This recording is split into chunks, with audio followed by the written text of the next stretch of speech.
I want to make it very clear in the beginning, I'm not anti-government. I don't believe in terrorism. And I want to make it especially clear that there are a lot of good people in the FBI and the CIA, naval intelligence, army intelligence, military intelligence, NSA. Unfortunately, there are a few key people in key positions who have made a difference, a big difference, in what's happening in America today. So, looking back, my personal experiences, I retired from the FBI March 1979. At that time, I was in charge of the FBI Los Angeles Division. I had more than 700 personnel under my command. The Attorney General of the United States, Griffin Bell, asked me after I retired if I'd coordinate security for the Pan American Games. I did. I was a consultant in the 1984 Los Angeles Olympics. I was a consultant for former Governor Jerry Brown, California Narcotic Authority. So I do have credentials. My first major and credibility, believe me. Now, if you read the internet, you may not think so, because there are some heavy-duty FBI informants out there like Stu Webb and Barbara Hartwell, who are MK-Ultra mind control victims, CIA mind control victims, who are making all kinds of disparaging remarks about me. But I don't want to deal with those people, because if you read their material, you'll see that it's designed to discredit people like me, former State Senator John DeCamp, and other leaders who are trying our best to expose what's happening in America today, and actually around the world. Let's go back to 1776, May the 1st. Adam Weishaupt was commissioned by the Rothschild family to set up the goals to control and take over the world with a one-world government. Adam Weishaupt came up with 25 goals. Among these goals were control the press, corrupt the youth through sex and drugs, elect our own people meaning the Illuminati, to key positions in all levels of the government, city, county, state, and federal. And it goes on. The final goal was to take over the world, the one world government. Information is very well documented by William Guy Carr in his magazine, his book, Pawns in the Game. When I retired, I had no idea what was going on. I had no idea about the Illuminati. I had no idea about Adam Weishaupt. However, my first major investigation when I returned from Puerto Rico was a Dr. Jeffrey R. McDonald case. He's a former Green Beret doctor who was convicted of murdering his wife and 2 children at Fort Bragg, February 17, 1970. He'd been tried and convicted and sentenced to 3 consecutive life sentences. I was asked by the defense team to investigate the case because they claimed that Dr. McDonald was innocent. I said I would, but if I learned that he murdered his wife and 2 children, I would discontinue my investigation, no longer become involved. I want you to know I'm still working for Dr. McDonald. He is an innocent man. Now, once I became involved in the case, I had to read everything, and I learned that evidence was lost, evidence was stolen, evidence was altered. An FBI agent, Paul Stombaugh, lied before the grand jury. And most important of all, Colette, the wife, had skin where she had fought off the assailants under her fingernails. That skin was handed over to William F. Ivory, the chief investigator for the Army, and it has disappeared. 10 months into the case, October 25, 1980, I through a series of circumstances, I don't have time to go into the details now, obtained a signed confession from one Helena Stokely. I had 3 sessions with her, 10 days each, total of 30 days. Helena told me that Dr. McDonald did not commit those crimes, that they were committed by her satanic cult group. And I said to myself, what's this all about? I don't know anything about Satanism. I read about it in the Bible, of course, and that's about it. But as I delved into the case, I learned that drugs from Southeast Asia were being flown into the United States to various military bases in plastic bags in the bodies of the dead GIs. I further learned from Helena that her satanic cult group was involved in distributing these drugs up and down the East Coast. They were mad at Dr. McDonald because he was abusive to the cult members and the GIs who went to the civilian hospital where he was moonlighting for relief of some sort. So they went in and attacked him that night. There were a total of 7 involved in the crime. She named them all for me. Right now, today, I know where some of them are located. But to further check and document this, I went to the UCLA library, and I found out, in fact, in the Time magazine, January 1, 1973, there was an article about bringing drugs in plastic bags in the body cavities of dead GIs. There was no question in my mind Helena was telling the truth. I gave her a polygraph test and she passed. I had her examined by a psychiatrist and she passed. And as a matter of fact, the government themselves had given her a polygraph examination early in their investigation before I entered the case. And Byzantine, the Army polygraph operator, said that she thought that she was telling the truth. She thought she was there that night.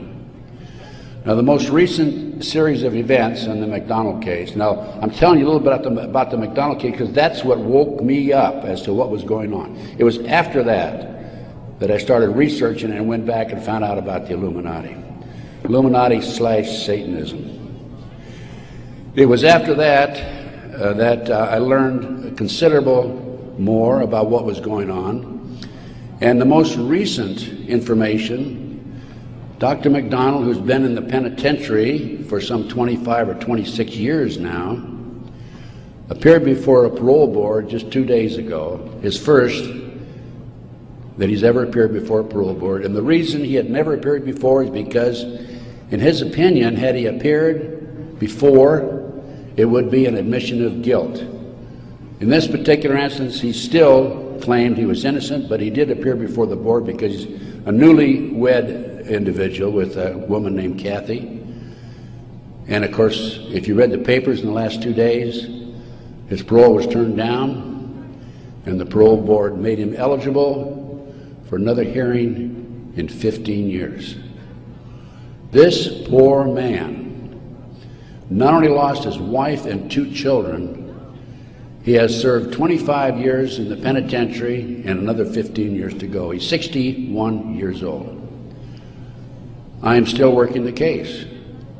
What are the latest developments on the case? In 1997, the judge, federal judge, agreed to do a DNA test. And they chose 15 individual pieces of evidence to be examined. However, the judge said that when you open the evidence envelopes, only the prosecutor can be present. Well, they opened the evidence envelopes. The prosecutor did. How many do you think were empty? 5. 5 evidence envelopes were empty. The skin under Colette's fingernails would have established Dr. McDonald's innocence alone. Now we have DNA authorized in 1997. Here we are in 2005. They still have not completed the DNA test. From the McDonald case, the next case I worked of a major consequence was the McMartin preschool case in Manhattan Beach, California. The children there claimed There were tunnels under the school. They were taken into the tunnels and through the tunnels up into the trap door of a bathroom in a triplex next door, placed in automobiles, and prostituted in the community. These are 2, 3, and 4-year-old children before they entered kindergarten. In addition, the children claimed that they were flown into the mountains where they were involved with adults in robes, black robes, chanting, candles. They talked about the brown babies who were cut up, actually sacrificed. And in checking into this and researching this, of course, this was obviously a satanic ceremony. The McMartin family, who owned the preschool, they were tried of Ray Bucky and his grandmother. The grandmother was acquitted, hung jury on Ray Bucky. The second trial, another hung jury. I had an opportunity in 1990 to gain control of the school. Now, the school had been given to Danny Davis, the defense attorney, and he had sold it, even though he made $15 million on the case, by the way. He had sold it to a contractor who was going to tear it down. When I learned this, I contacted the contractor. I said, I want to be given an opportunity to go on that school and look for the tunnels. The authorities had looked for them in 1987. They said they could find no tunnels. Along with some of the parents, we hired Dr. Gary Stickle, UCLA archaeologist. He hired his crew and brought them in. And in 34 days, Dr. Stickle said there had been tunnels under that school. They were covered up, and they were covered in. An informant of mine told me that there was an abandoned satanic site in Crestline, California, up in the mountains. I went up into the mountains and obtained photographs, of the site. I have a lecture that I give where these pictures are available. It's called Gunderson Chronicles number 2. It's a 4-hour lecture that I gave in Kansas City a number of years ago, which shows this abandoned site and also pictures from the McMartin Tunnel school dig. From there, I became involved in another case, very frightening case, because I established, with the help of people like John DeCamp, former state senator in Nebraska, that we have in this country today a covert military criminal enterprise, government enterprise, primarily by U.S. military intelligence, that is operating full throttle, and everybody refuses to investigate it. In the Nebraska case, it's called the Franklin Cover-Up. This is the book here that John DeCamp wrote, by the way. It's all documented in there. And in that particular instance, they were taking children out of foster homes, orphanages, Boys Town, driving them from Omaha, Nebraska to Sioux City, Iowa, 184 miles away, placing them in private jets and flying them to Washington, D.C. for sex orgies with prominent people, including congressmen, senators, and certain people in the White House.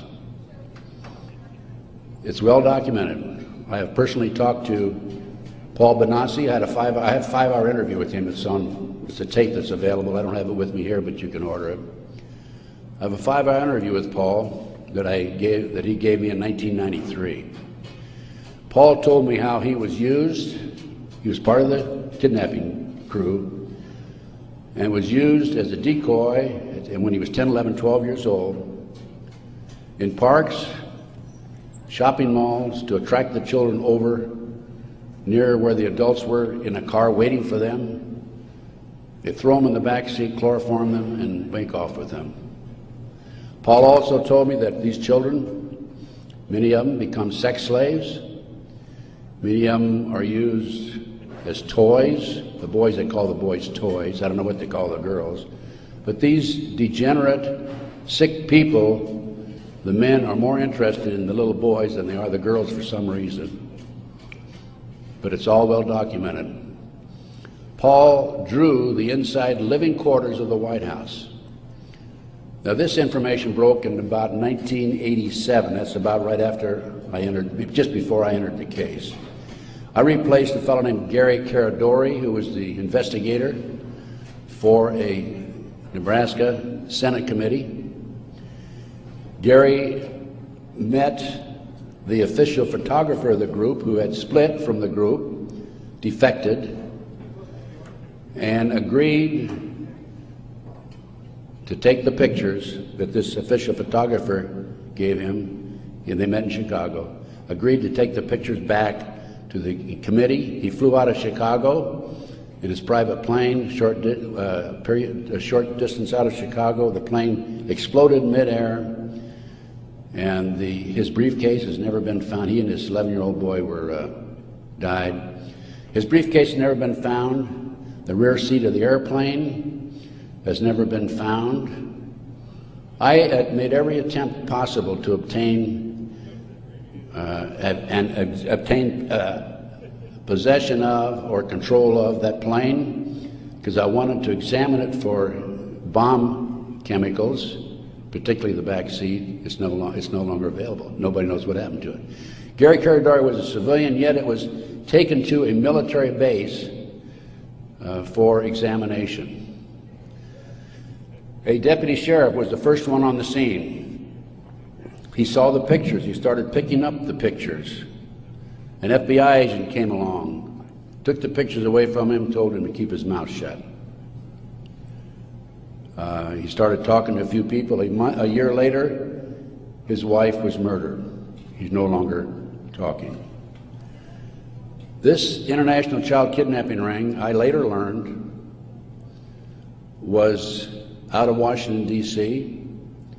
It was very active, and the organization is known as the Finders. And I have a report on the Finders back there. Everything I'm telling you is documented, by the way.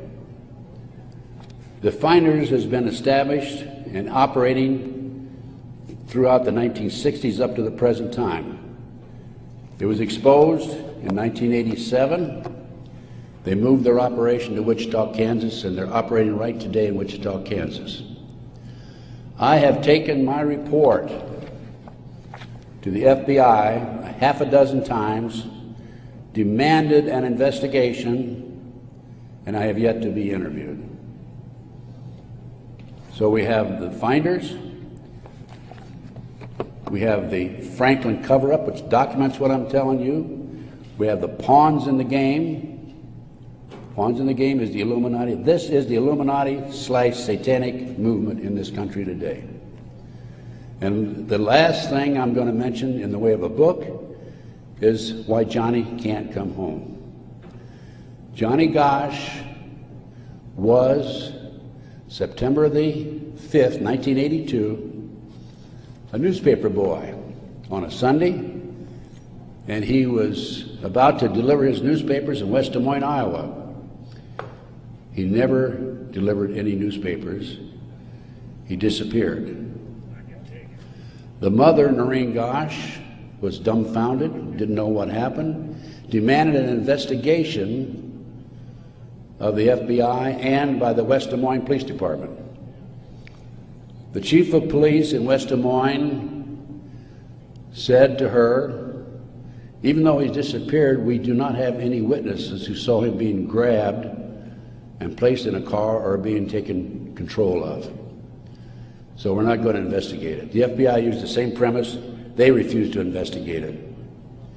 Now, I've been involved in kidnappings in the FBI, and I can tell you that it's automatic within 24 hours, at the end of 24 hours, that we had to go in my day, this was back in the 50s, 60s, and 70s, we had to go in and start investigating the case after they've disappeared for 24 hours. Today, As I stand here and you sit there, the children are disappearing in this country at the rate of 83 per hour. That's over 700,000 children a year. Now I can go back to July 1982. The Reader's Digest claimed there were 100,000 children disappearing every year.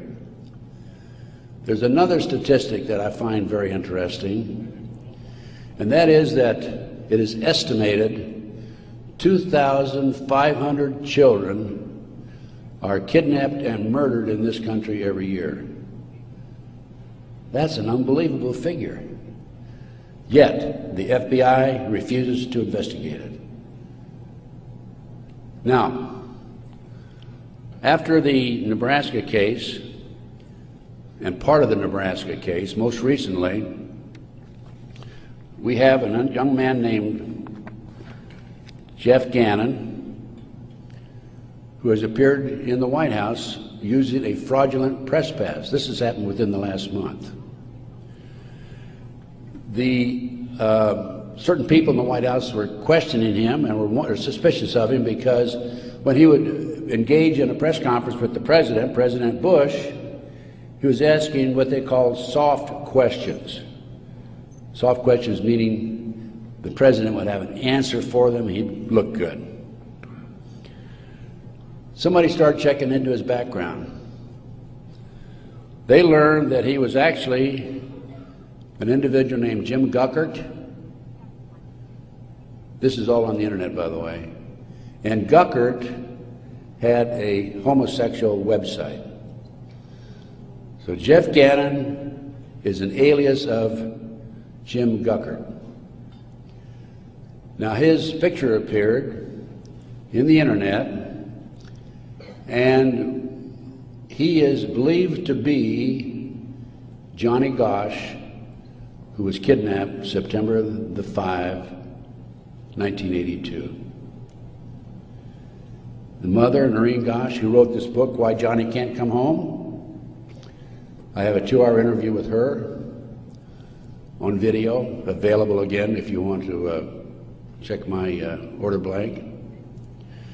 She did not sit still for this. Can you imagine if the 83 mothers of children who disappear every hour would do what Noreen Gosch has done? We wouldn't have this problem today. She went to the FBI, demanded an investigation. They refused to investigate. The police refused to investigate because the case tied into the Franklin cover-up. Some of our top politicians in the country, leading businessmen, Harold Anderson was identified by the children, past publisher of the Omaha World Herald.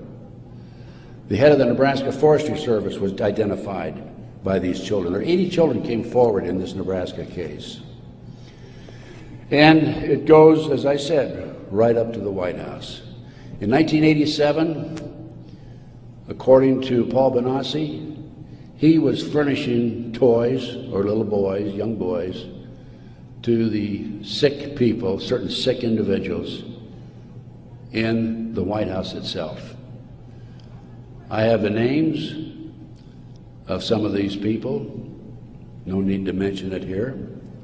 Some of them are mentioned in the Franklin cover-up. But it does appear that Jeff Gannon is, in fact, Johnny Gosch. Noreen Gosch, the mother, has looked at the pictures.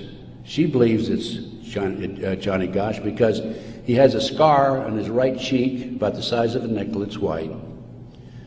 Gannon has a scar there also. Little Johnny Gosch had a birthmark on his left chest about 8 inches long.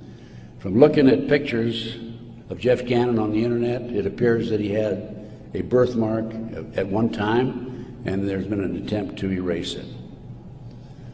I personally talked to one of the youngsters who was involved in this network. I've talked to several of them.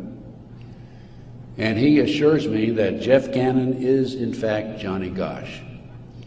Well, how did Johnny Gosch get from West Des Moines, Iowa, 12 years old, all the way with a phony press pass into the White House as of a few weeks ago? Well, what happened to Johnny is that he was transported from West Des Moines, Iowa to Sioux City. He was placed on a farm for 3 weeks, sexually molested. He was taken to the mountains in Colorado, placed in a cage in a house of some sort, or a cabin. And then later he was used as a sex slave. A sex slave. They didn't kill him, they didn't sacrifice him, although a number of these kids are sacrificed in satanic ceremonies. Now, he escaped with another young man. They stole a car. And in 1997, Johnny knocked on his mother's door at 2:30 in the morning, Noreen Gosh, and said he wanted to talk to her. He was there with another young boy. He came in, he told Noreen, he says, "Mother, I was kidnapped. I've been placed in a covert military CIA-controlled, mind-controlled project and used as a sex slave." He said, "I can't come forward at this time because they will kill me." And then he left. Noreen says that's the last time she talked to him, 1997. Now, several years after that, a girl named Burns, who was a producer for 2020, decided to do a story on the Johnny Gosch kidnapping and the Nebraska case. And she interviewed me. In fact, I spent 5 days with her, gave her the benefit of all my research, which is available to you folks also. And then she got a lead that Johnny was hiding out on an Indian reservation in northern Minnesota. She went there and flushed him out, and he basically went into hiding, and now he shows up at the White House. He was a mind control victim. If you don't know anything about MKUltra mind control program, it came into this country through the German scientists after World War II.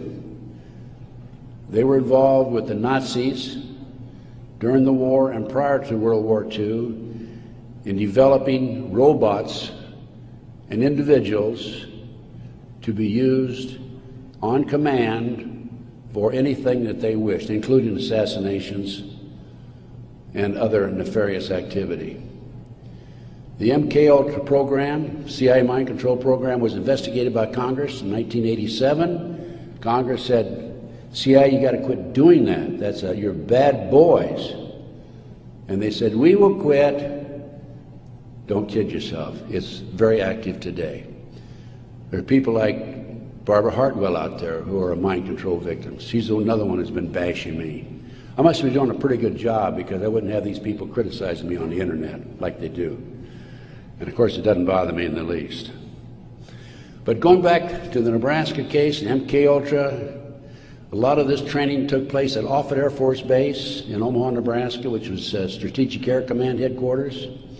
You recall after 9/11, the president flew to, I think it was to the south, someplace in Louisiana or New Orleans, and then he flew to Offutt Air Force Base in the afternoon of September the 11th, 2001. And they had a party there that morning at 9:30 in the morning. He missed the party. He was sorry he missed the party. Warren Buffett was there, by the way.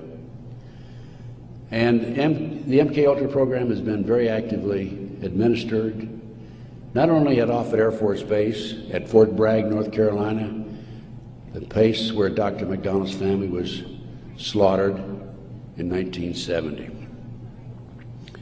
Now, the Nebraska case, I don't want to leave that without telling you that in the early 1990s, Yorkshire TV came to the United States with a camera crew for 7 months to do a documentary on it. They went back to England, produced the documentary, and they brought it over into the United States. It was listed in the TV guide to be aired on May the 3rd, 1994.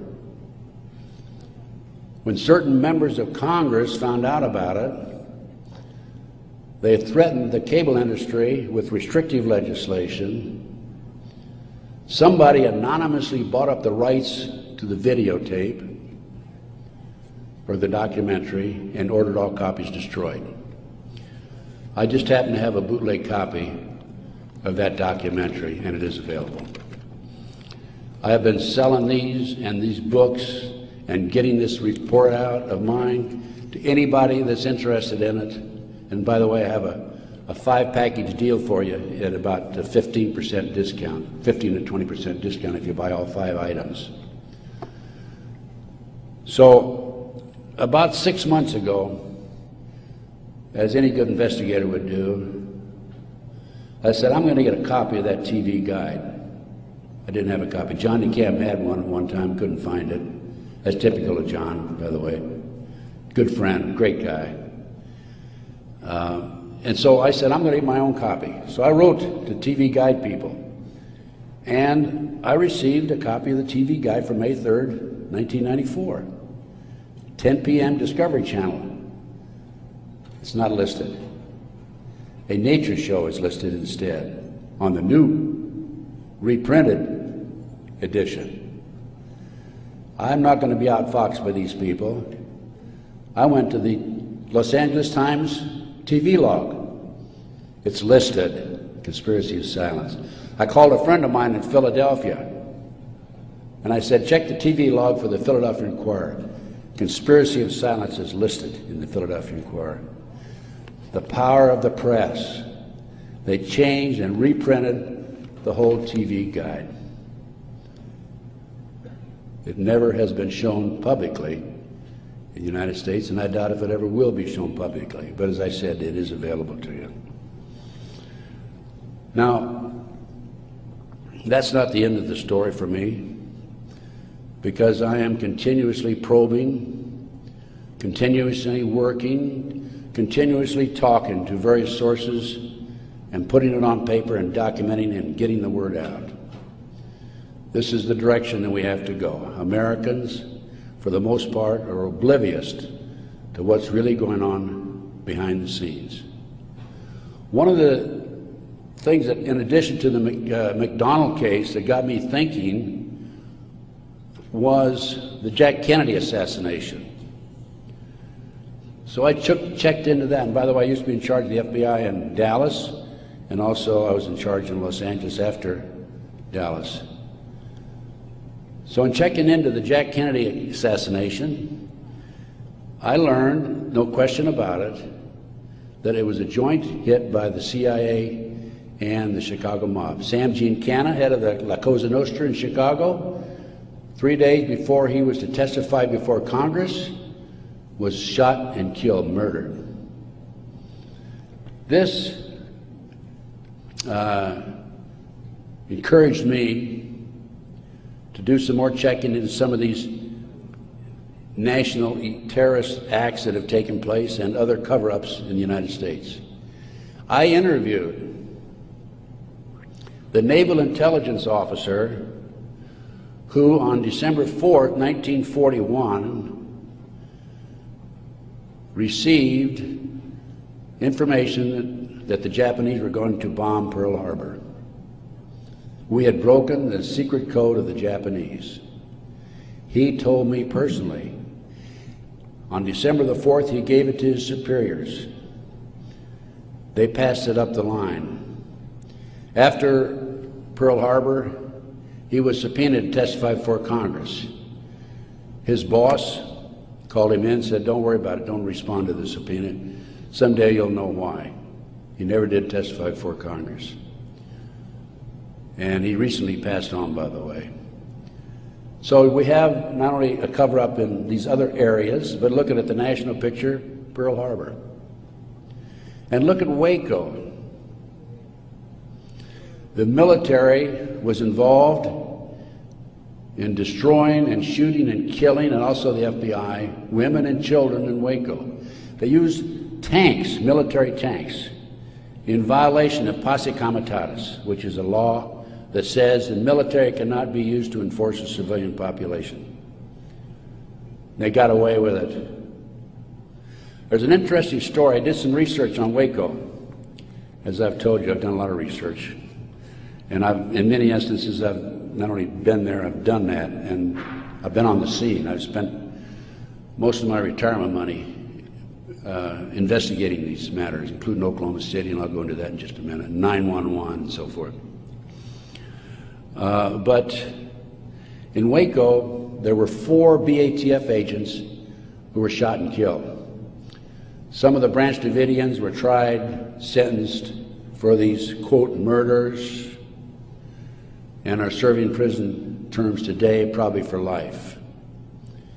In researching the 4 BATF agents who were shot, I learned every one of them was shot in the head. Now, for those of you who have been in the military, that's a sniper shot, no question about it. One of them, the bullet, the trajectory of the bullet was from above, down through his lip, and into his body, probably from a helicopter. It's interesting to note that these 4 men, BATF agents, at one time were all bodyguards for former President Bill Clinton. That was Waco. Ruby Ridge. Randy Weaver was set up by a BATF, Bureau of Alcohol, Tobacco, and Firearms, informant. He bought a shotgun that was about 1/4 of an inch too short by law. They arrested him and served him with a warrant. He refused to appear before the courts, and they sent an army after him. Horiuchi, the FBI sharpshooter, shot and killed his wife while she was standing in the doorway. He used to brag about what a great shot he was. Another instance where they tried to railroad a good, loyal American who fell in a trap. And then we have the 1993, continuing with the great conspiracy. I call this a great conspiracy, and that's what it is. Car bombing of the World Trade Center. I have a copy of the New York Times, October 28, 1993, and in the article, this was reporting from the trial that took place, an FBI informant named Salam, who was in among the terrorists, testified that he was commissioned by the terrorists to put the bomb together, the car bomb together, to bomb the World Trade Center in February 1993. And fortunately for him, when he met with the terrorists, he wore a body mic so he could record every word that was said. Unknown to the FBI, when he met with the FBI, he also wore a body mic. That was probably what kept him from being set up and framed and sent to prison. This is actually in this newspaper article. He went to his FBI superiors, says, "I've been commissioned to put the bomb together. We're going to use a dummy bomb, aren't we?" And he was told by his FBI superiors, "No, we're going to use a real bomb." Now, I don't understand why Congress and Senate, investigators, and our leaders in Washington, D.C. are not jumping up and down over that situation. The FBI not only knew in advance of the car bombing, they furnished the ingredients for the bomb. Why doesn't somebody take some action in that area?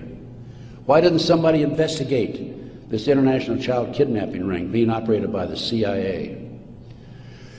Why are these congressmen voting on bills like the Patriot Act, which takes away many of our constitutional rights and civil liberties, in the best interests of, quote, protection for our country and protection from the terrorists?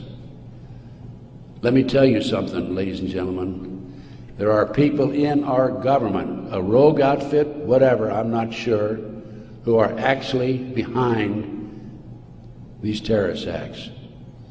And the reason they're behind the terrorist acts is so they can pass bills like the Patriot Act And the reason the congressmen and the senators vote for these stupid bills, stupid by our terms and our definition, is because many of them have been set up and framed through sex and drugs. So then we have Oklahoma City, 1995.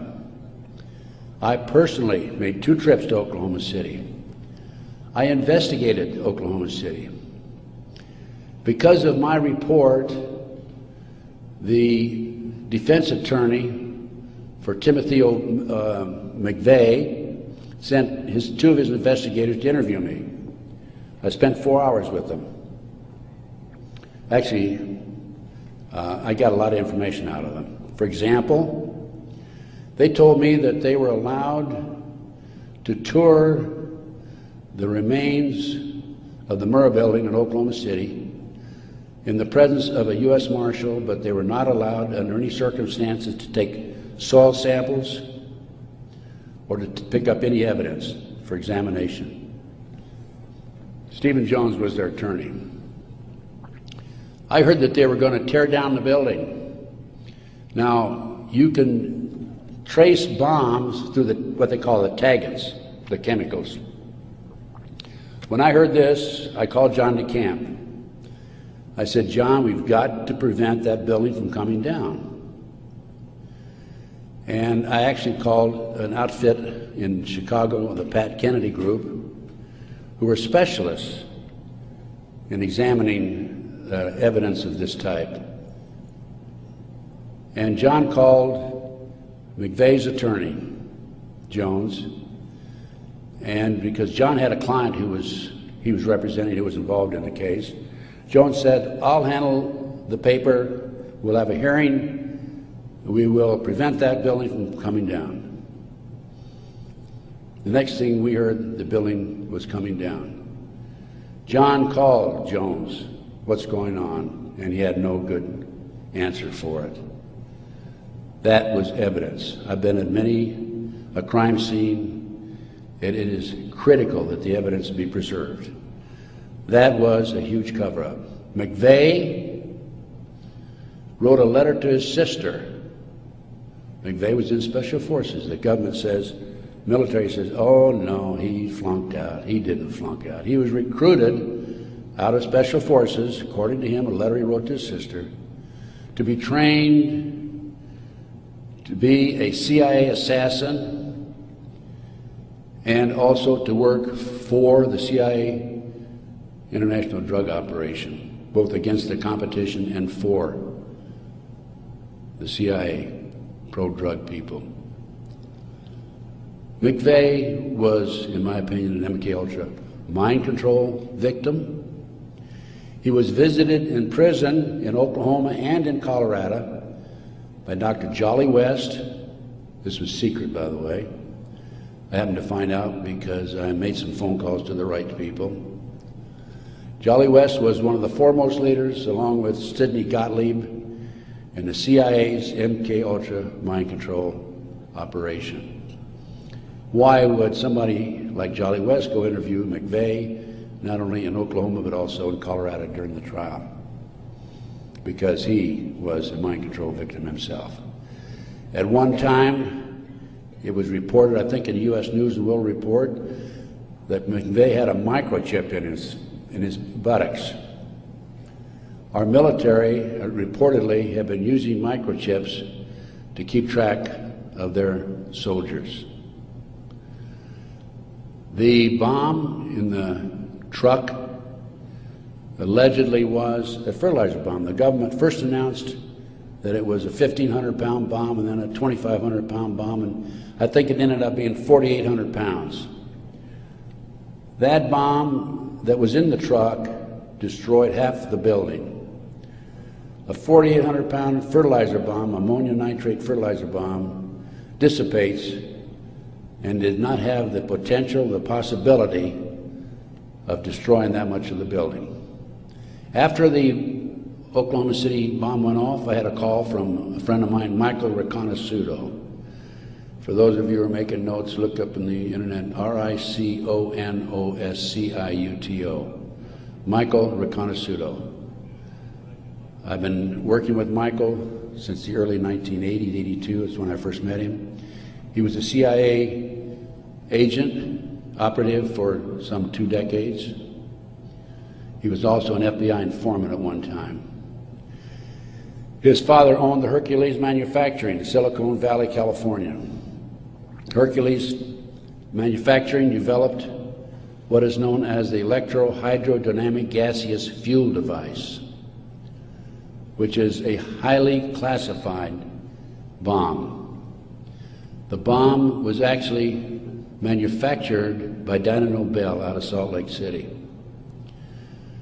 Now, Michael, in the meantime, is in jail now, right today. In fact, I talked to him yesterday because he started to talk before the Brooks Committee about a very interesting case involving the Promise software. The Promise software was in a computer operation that developed all kinds of intelligence information on you and I and every citizen in America. The Department of Justice leased it for 2 years. At the end of 2 years, they refused to pay Bill and Nancy Hamilton the $10 million they owed them. Then the Department of Justice, through Earl Bryant, past president of United Press International, took that computer and sold it around the world. Sold it to the French, to the English, Israelis, the Canadians. Unknown to these foreign countries, the officials in these foreign countries, there was a trap door in the computer. Very clever, huh? A trap door secretly allowed us, the U.S. government, to retrieve all the information they developed. Michael Reconnaissouto was the CIA agent who developed the trap door in the Promise software computer. And when Congress started to investigate it, in the late 1980s, they called on Michael, and we want you to testify. Michael received a threatening phone call 2 weeks before he was to testify. He claimed from a fellow named Vietnix, Peter Vietnix, U.S. Department of Justice, if you testify, you'll be sorry. Michael testified anyway. A few weeks later, was arrested for drugs, is now serving a 30-year prison sentence because he dared to expose these nefarious activities by this rogue criminal enterprise operating within the confines of the U.S. government. Now, I got off a little I gave you a little background on Michael. Going back to Oklahoma City now, I want you to understand who Michael is. He's not some guy walking down the street with a grocery basket looking for a recycling center, okay? He has credibility. Now, Michael called me right after the Oklahoma City bomb went off, and he said, Ted, he called from prison, by the way, that's my bomb, meaning that Hercules developed it. That was not an ammonium nitrate bomb. Now, when that bomb was tested in 1982, I happened to be with a group of intelligence agents in Palm Springs waiting for the results of that test. It was tested in Area 51. It was underestimated because the power, it was so powerful that 2 of the technicians died. They underestimated the strength of it. This, I'll call it a barometric bomb. This barometric bomb, according to Michael, was what was in the car, not a fertilizer bomb. I have an Oklahoma City report on that. So what did I do as an investigator? Well, I went to the Pickaninny Arsenal in New Jersey, and I gave him the contract number, which I obtained through a science magazine. One of my associates actually did the research on that. And I gave the Picatinny Arsenal the contract number. This is public, available to the public, by the way. And the Picatinny Arsenal came back and said there's no such contract here, even though I had the contract number. By the way, that's documented in my report. And I went to Dyna Nobel, who I knew manufactured it. And they didn't even bother to respond. It's interesting to note that a Dyna Nobel expert witness testified at the grand jury when they indicted McVeigh. In September of 1995, some 5 or 6 months after the 19th of April, 1995, Oklahoma City, In September, there was I lost my train of thought there for a minute. There was an article in Fireman's Magazine. It was written by the editor of Fireman's Magazine. The information was obtained from the Oklahoma City Fire Department.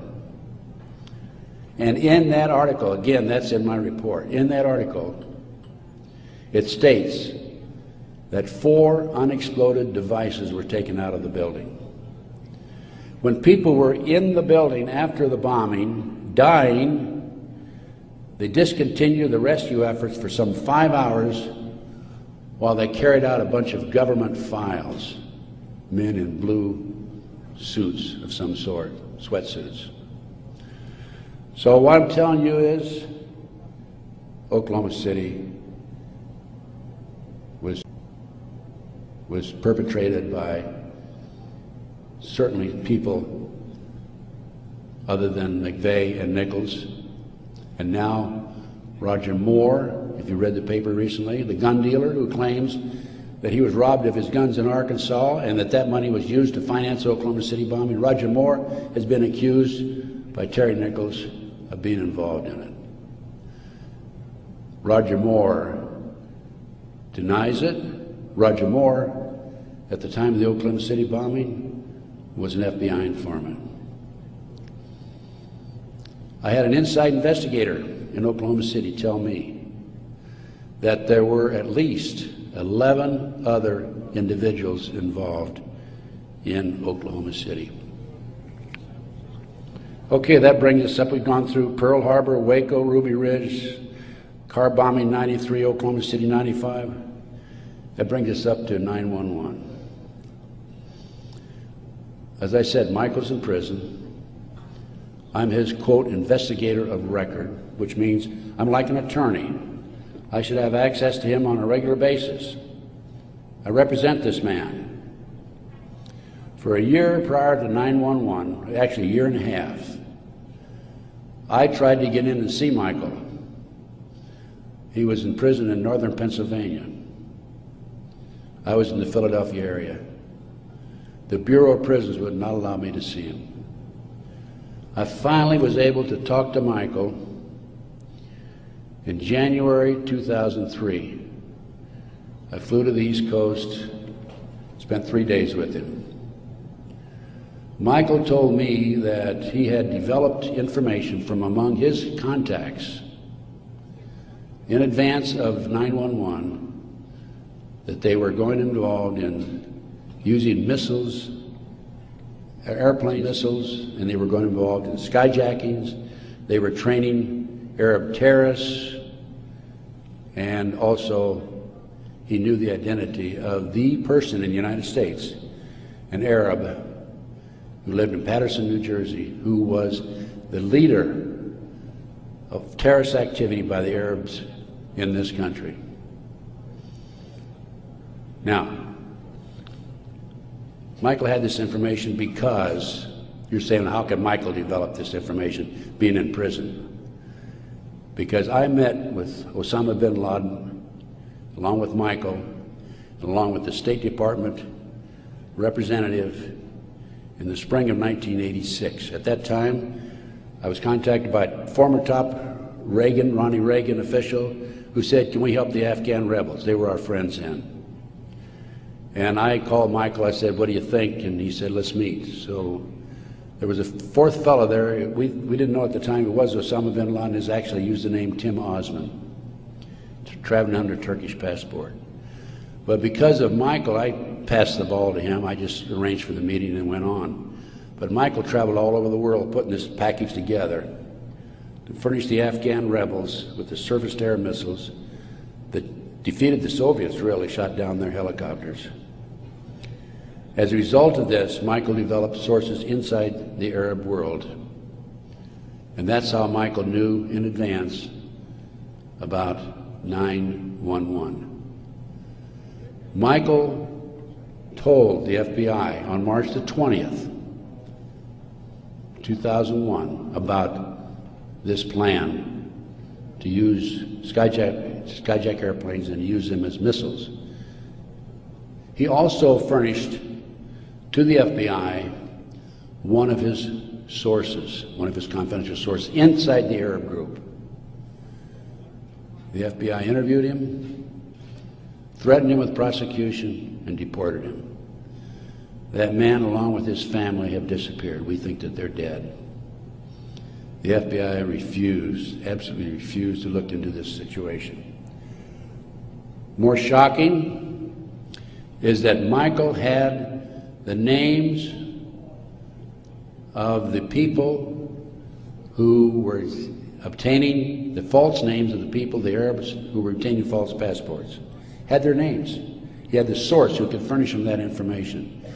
He told FBI agent Keith Kutry, March 20th, 2001, excuse me. He told Kutry, he says, I'll give you these names, the name of this person who is coordinating the whole project for the Arabs, providing I be given immunity and he be given immunity.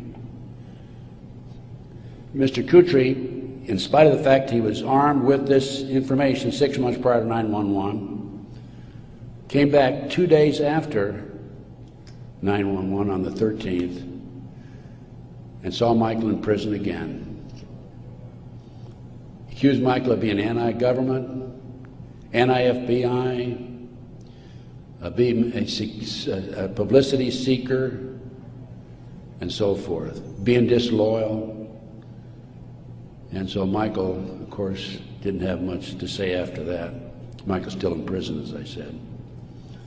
But we had this information, the FBI had this information, did nothing with it. Kutry admitted on September the 13th, admitted that the FBI did nothing with it. So after I visited Michael, excuse me, 2003, I felt it was important that I confirm that the FBI did meet with him. The Bureau of Prisons would not furnish Michael with the visitors list to confirm it. And so I started writing letters to the FBI through Senator George Allen. Oh, thank you. Thank you. And to confirm that he did in fact meet with them, I wanted to document it. I also asked for the identity of the other agent who was with Agent Kutry. And I had a terrible time. It took me a year and a half writing letters to the FBI to get them to admit that they'd interviewed Michael on March the 20th, 2001. I finally did have that information. That information is available again in one of my reports, my terrorism report that I have in the bag. So that basically brings me up to the present time. I think my time is up. But I feel compelled, as a former FBI agent, I had all this training, and I feel compelled to do everything I can to educate as many fellow Americans as I can as to what's going on behind the scenes. We have been operated and orchestrated primarily by U.S. military intelligence, covert criminal enterprise involving the FBI and the CIA, active in this country today. It's being covered up right from the beginning. They're using FBI informants to set up and frame people. By the way, they tried to frame me on a drug deal back in 1984, and it didn't work. The girl that they used to try to frame me contacted me, said, I need to meet with you. We met, she told me the whole story. I took a signed statement from her. Her name is Pam Fawcett. And I said to Pam, Pam, you're working for these people, the DEA and the FBI, in Modesto, by the way. She was making phone calls to me. I said, you're working with these people trying to set me up. Why have you, and of course, in the phone calls, she kept saying, trying to get me to make admissions that had knowledge of a felony, and I wouldn't. I said, I don't have any knowledge of that. Or was involved in a felony, actually. I said, Pam, look, you were working with these people for 6 months. They gave you $2,000. You had the run of the FBI office. You had your own coffee cup. Why did you come to me and tell me this now?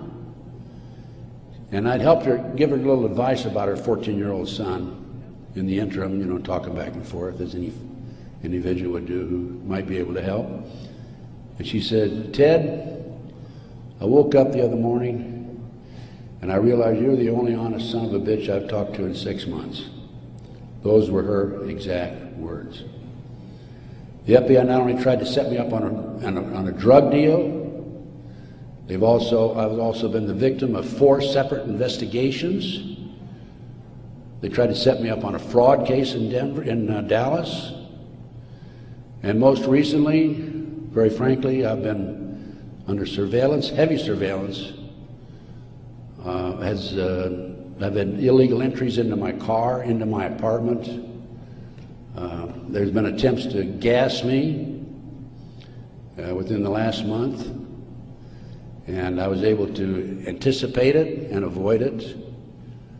But they don't want people like me out telling the truth. And that's what I'm doing. And I will not stop. I will continue to do so in the future. So that's basically it. I brought you from 1776 to the present time.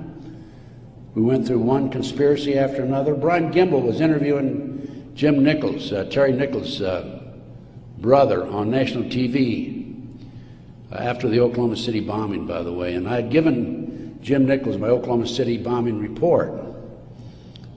And Jim said to Brian Gumble, he says, "Have you read Ted Gunderson's Oklahoma City report?" And Gumble says, "Oh, Ted Gunderson's a conspiracy theorist." I want you to know I'm not a conspiracy theorist. I'm a conspiracy realist. It is there. All you have to do is get your own website, get your own internet, go out. There's a lot of disinformation out there, but you can pick out what's really solid and what's really truthful. And I have 25 years of research on that back table back there. And if you buy any of my reports or this videotape or any of my material, I want you to make a promise that you will make copies and distribute it far and wide. We need to wake up America.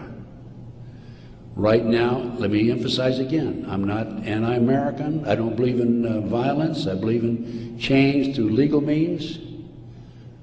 But we need to wake up an apathetic, sleeping society that is active in America today. And this not only ties into MK Ultra, CIA, it ties into Satanism.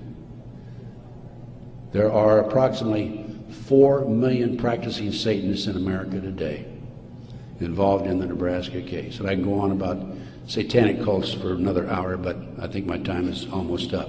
I might mention that, speaking of Satanism, there are between 50 and 60,000 human sacrifices, according to 3 different sources, in this country every year. The satanic cults operate secretly. The satanic cults are, along with our covert criminal enterprise within the government, a serious threat to our society. And I thank you very much.